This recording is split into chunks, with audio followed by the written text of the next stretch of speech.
Hey guys, this is Joe Cannon, creator of Migration, and today I'm going to teach you how to play. So Migration is set in a fantastic world where animals are people and people don't exist, and these animals have their own societies and their own religions and their own nations, and those nations have recently discovered that there's a world across the ocean and it's untouched and fertile, and if you go there, you'll be rich. So the red, yellow, blue, and green nations are gathering up all their people from all walks of life. They're explorers and pilgrims and merchants, and they're going to head out there and take as much land as they can. And you're going to help them. In this game, we grab land by establishing towns, and those towns have different identities, and those identities govern how the towns are treated in gameplay. So there's a series of rules that affects every town, and then there are some exceptions or some rules that each piece gets to break on an individual basis. So first I'll teach you the rules that apply to every town, and then I'll teach you the exceptions. So this is the two-player game board. That's what I'll be setting this example on for now. You'll see on this piece that this is a rats piece. So when you see this side face up, this represents a town that's been established by rats. And when you look on this side, this is a wasteland. It represents lost resources or squandered land. So for the example, I'm going to be using these pieces just so you don't get confused by some of the portraits. But it does have a wasteland piece on it. So let's say we have this town here with a Pioneer Town marker. This is the Pioneer Town marker, and it marks your Pioneer Town.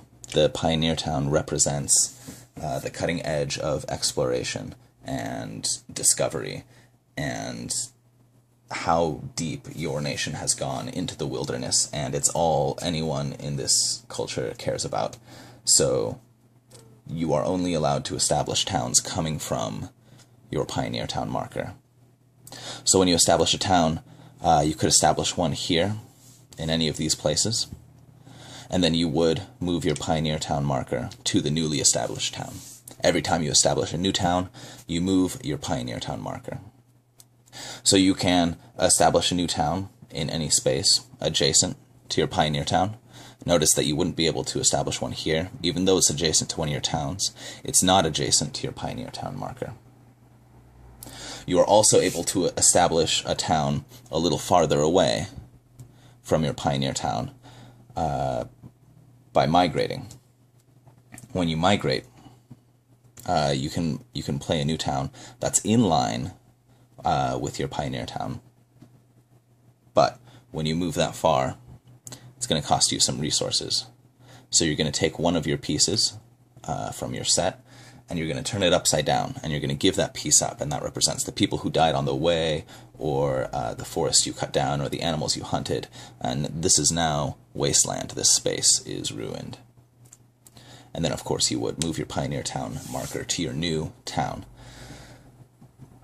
So, something important to know about expansion and migration. Let's say this is a rat's town here. I'm not allowed to establish a new town on his town, a town that's already established. I'm not allowed to establish a new town on one of my own towns. I'm also not allowed to establish a new town on a wasteland. That land is ruined. In addition, I'm not allowed to migrate past another town. That town blocks my migration. It blocks my movement. So using only the basic rules, I would continue to play. I'd be playing against someone else, of course. And at the end of the game, when there are no more legal moves to be made, we would count up who has the most tiles, and the person with the most tiles wins. But that's not that interesting. What's interesting is when you start adding these new pieces, the new exceptions. So, I said before that every town has to come from your Pioneer Town. But how do you get your first town? The answer is the Bass. The Bass has an ability that allows it to create a town without needing a pioneer town. So that means the Bass is always going to be your first move of the game. When you create a town with a Bass, it has to be on any coastal region, of course, because the Bass can't really reach inland. So it follows all those rules that I said before, but in addition, it can establish a town without needing a pioneer town, as long as that town is on the coast. So I would establish a town with the Bass, and I would put my pioneer town marker on it, and let's say Green, who's gracious enough to play me right now, establishes a town with his Bass and puts his pioneer town marker on it as well. So now it's my turn again. The next piece is the Oak. The Oak's special ability is that it can always be treated as your pioneer town. This is very awesome and useful. So whether it is your pioneer town or not, you can always create a new town as though it were your pioneer town. So that's what blue is going to choose to do. Green is going to choose to migrate their rats. Rats, what's special about their rats is that rats are worth 2 points at the end of the game. Other pieces will help you at the beginning of the game or help you in the middle of the game, but rats are what wins you the game at the end. Rats are worth 2 points. Everything else is worth 1 point. So if you have more rats, it's very likely that you're going to win. You'll remember that I said that you can't establish a town by migrating over another town. That's true for all pieces except for the Sparrow. The Sparrow can establish towns by migrating over other towns. And in this case, blue is going to want to do that. So he'll migrate from his pioneer town, using his Sparrow, over this town. And when a Sparrow migrates over another town, they still discard their wasteland, just like normal migration. But they cover the other town with it. If that town had a pioneer town on it, they will lose that pioneer town. Now, green is in a difficult position. They now only have 1 point to my 3, and they have no pioneer town. So, of course, when they don't have a pioneer town, unless they have an oak on the field, they're going to have to establish their next town using a Bass. I should move this.